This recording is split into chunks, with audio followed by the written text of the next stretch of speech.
الف لام میم۔ اس میں کچھ شک نہیں کہ اس کتاب کا نازل کیا جانا تمام جہان کے پروردگار کی طرف سے ہے۔ کیا یہ لوگ یہ کہتے ہیں کہ پیغمبر نے اس کو از خود بنا لیا ہے؟ نہیں، بلکہ وہ تمہارے پروردگار کی طرف سے برحق ہے، تاکہ تم ان لوگوں کو ہدایت کرو جن کے پاس تم سے پہلے کوئی ہدایت کرنے والا نہیں آیا، تاکہ یہ رستے پر چلے۔ خدا ہی تو ہے جس نے آسمانوں اور زمین کو اور جو چیزیں ان دونوں میں ہیں سب کو 6 دن میں پیدا کیا، پھر عرش پر قائم ہوا۔ اس کے سوا تمہارا نہ کوئی دوست ہے اور نہ سفارش کرنے والا۔ کیا تم نصیحت نہیں پکڑتے؟ وہی آسمان سے زمین تک کے ہر کام کا انتظام کرتا ہے، پھر وہ ایک روز جس کی مقدار تمہارے شمار کے مطابق 1000 برس ہوگی، اس کی طرف صعود اور رجوع کرے گا۔ یہی تو پوشیدہ اور ظاہر کا جاننے والا اور غالب اور رحم والا خدا ہے، جس نے ہر چیز کو بہت اچھی طرح بنایا، یعنی اس کو پیدا کیا اور انسان کی پیدائش کو مٹی سے شروع کیا، پھر اس کی نسل خلاصے سے یعنی حقیر پانی سے پیدا کی، پھر اس کو درست کیا، پھر اس میں اپنی طرف سے روح پھونکی اور تمہارے کان اور آنکھیں اور دل بنائے، مگر تم بہت کم شکر کرتے ہو۔ اور کہنے لگے کہ جب ہم زمین میں ملیا میٹ ہو جائیں گے تو کیا از سر نو پیدا ہوں گے؟ حقیقت یہ ہے کہ یہ لوگ اپنے پروردگار کے سامنے جانے ہی کے قائل نہیں۔ کہہ دو کہ موت کا فرشتہ جو تم پر مقرر کیا گیا ہے تمہاری روحیں قبض کر لیتا ہے، پھر تم اپنے پروردگار کی طرف لوٹائے جاؤ گے۔ اور تم تعجب کرو جب دیکھو کہ گناہ گار اپنے پروردگار کے سامنے سر جھکائے ہوں گے اور کہیں گے کہ اے ہمارے پروردگار، ہم نے دیکھ لیا اور سن لیا، تو ہم کو دنیا میں واپس بھیج دے کہ نیک عمل کریں، بے شک ہم یقین کرنے والے ہیں۔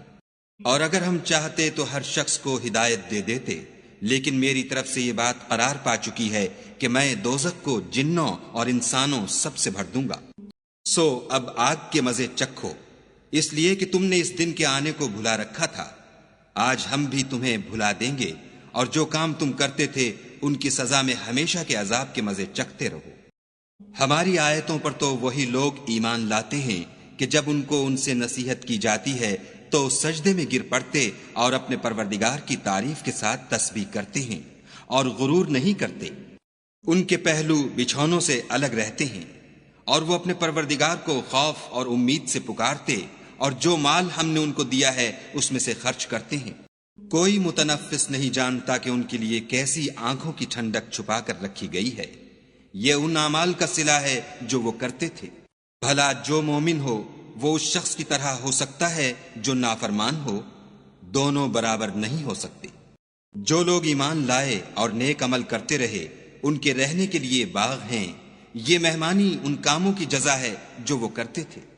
اور جنہوں نے نافرمانی کی ان کے رہنے کے لیے دوزخ ہے، جب چاہیں گے کہ اس میں سے نکل جائیں تو اس میں لوٹا دیے جائیں گے، اور ان سے کہا جائے گا کہ جس دوزخ کے عذاب کو تم جھوٹ سمجھتے تھے اس کے مزے چکھو، اور ہم ان کو قیامت کے بڑے عذاب کے سوا عذاب دنیا کا بھی مزہ چکھائیں گے، شاید ہماری طرف لوٹ آئیں۔ اور اس شخص سے بڑھ کر ظالم کون جس کو اس کے پروردگار کی آیتوں سے نصیحت کی جائے تو وہ ان سے منہ پھیر لے۔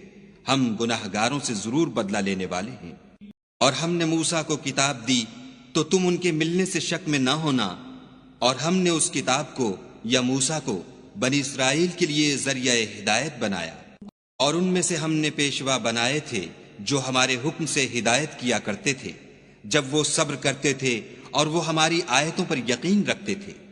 بلا شبہ تمہارا پروردگار ان میں جن باتوں میں وہ اختلاف کرتے تھے قیامت کے روز فیصلہ کر دے گا۔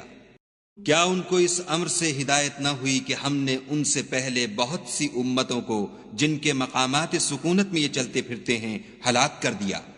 بے شک اس میں نشانیاں ہیں، تو یہ سنتے کیوں نہیں؟ کیا انہوں نے نہیں دیکھا کہ ہم بنجر زمین کی طرف پانی رواں کرتے ہیں، پھر اس سے کھیتی پیدا کرتے ہیں جس میں سے ان کے چوپائے بھی کھاتے ہیں اور وہ بھی کھاتے ہیں، تو یہ دیکھتے کیوں نہیں؟ اور کہتے ہیں اگر تم سچے ہو تو یہ فیصلہ کب ہوگا؟ کہہ دو کہ فیصلے کے دن کافروں کو ان کا ایمان لانا کچھ بھی فائدہ نہ دے گا، اور نہ ان کو مہلت دی جائے گی، تو ان سے منہ پھیر لو اور انتظار کرو، یہ بھی انتظار کر رہے ہیں۔